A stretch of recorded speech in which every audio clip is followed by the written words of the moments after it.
All eyes on Des Moines and Wells Fargo Arena tonight as the 2018 State Wrestling Finals took center stage. Without further ado, we begin with Class 3A. And an all-Iowa City final at 160. Iowa City West Nelson Brands wins his third state title by tech fall over City High's Wilfred Cadehu. And perhaps more importantly, Nelson now has one more title than old man Terry Brands. Another Trojan at 220. Pennsylvania transfer Francis Dugan added one more to the West High Trophy Hall with the win at 220. Iowa City also represented in the 195 match.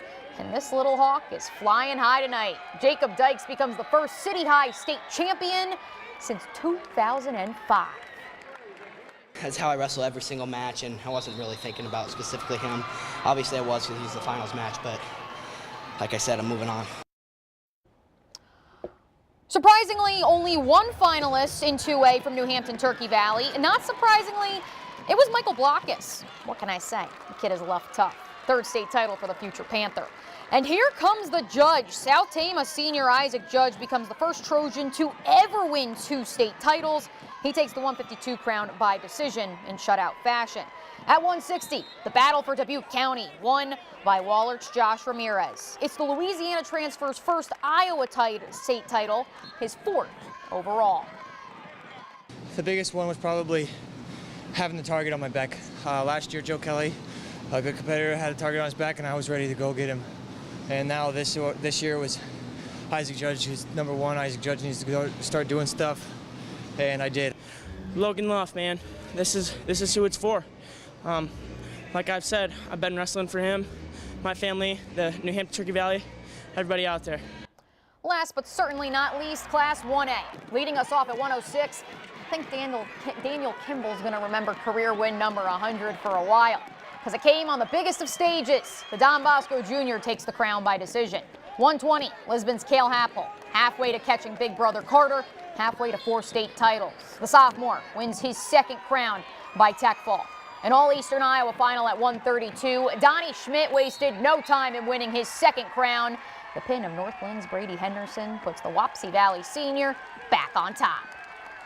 Big of this family, you know, bragging rights. Obviously, if I would have lost, Carter probably wouldn't have let me, you know. He just kept telling me, making fun of me, all that. It's great. I'm always glad to represent black and gold, and I just, you know, I'm lost for words. Iowa hasn't won a game in more than 2 weeks. Stop me if you've heard that one before. In Fran and the Hawks' defense, though, 3 of those 4 L's have come on the road. And today, Iowa was feeling right at home at Carver. The Hawks 10 of 10 from the floor to start. Tyler Cook doing Tyler Cook things. He had 28 points to pace the Hawks. Yet Iowa only led by 3 at the break because, as luck would have it, the Hoosiers also shot over 50% today. Robert Johnson was as hot as a pistol. A Carver record 9 threes for the senior. Somehow, Iowa climbed back into it and had a chance to win or tie with under 10 seconds to play, but comes up with nothing. Hawks drop a heartbreaker, 84-82. Nick Weilerbab available today as the Cyclones in the Little Apple, taking on K-State. First half, Cam Lard cleans up the mess and evens the score. The sophomore post pounded the Cats for 15 points and 8 boards to pace ISU, 33 all at half. Out of the break, K-State, though, took advantage of 5 Iowa State turnovers in less than 6 minutes of play. Cyclones remain winless away from Hilton Coliseum in Big 12 action with their 2nd straight loss. Panthers still searching for their first road win of any kind this year. 1-point game in the first, Clint Carlson, money. The senior led the way with 20 points, an 11-point UNI lead at half. I'm sorry, there's got to be something in the water here in Iowa, because the Panthers' opponent, Illinois State, also bonkers from beyond the arc. Redbirds made 11 of 14 threes in the second half alone. Northern Iowa loses another 79-75.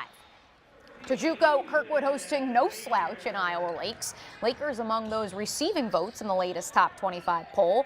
They receive a strong message here from Bailey Cale as the Eagles open this one on an 8-0 run. Still in the first, now a 4-point game. Some clutch shooting from Chris King. He'd also hit the dagger down the stretch in what proved to be a nail-biter. Kirkwood holds on to win it, 80-77. The Kirkwood women also hosting Iowa Lakes on sophomore day. A 3-point game at half, so the Eagles started feeding Erica Woldrich. The CPU product lays it up and in to extend the Eagle lead to 18. She got some help from fellow former Iowa prep Olivia Usher, who was knocking on the back door. Home team wins this one 59-44. Kirkwood has now won 14 straight games. The Panther train dropped its final regular season duel to third-ranked Missouri this afternoon. Next up for Doug Schwab and the gang, the Big 12 championships the first weekend of March. Let's try this again, shall we? Riders head coach Mark Carlson still sitting on win number 599 of his career. No better time to hit that 600 mark than in a Cowbell Cup game, right? Well, easier said than done when you've lost 4 of your last 6 to your rivals. Home team got some great goaltending tonight from Blake Patilla. Nice snag there by the Michigan Tech commit, who keeps things scoreless until late in the first period. Dubuque's TJ Snyder wins the foot race and finishes it off with some spicy backhand sauce. Saints win it 2-1. And Carlson still searching yet another weekend, yet another still searching for that win number 600 of his career.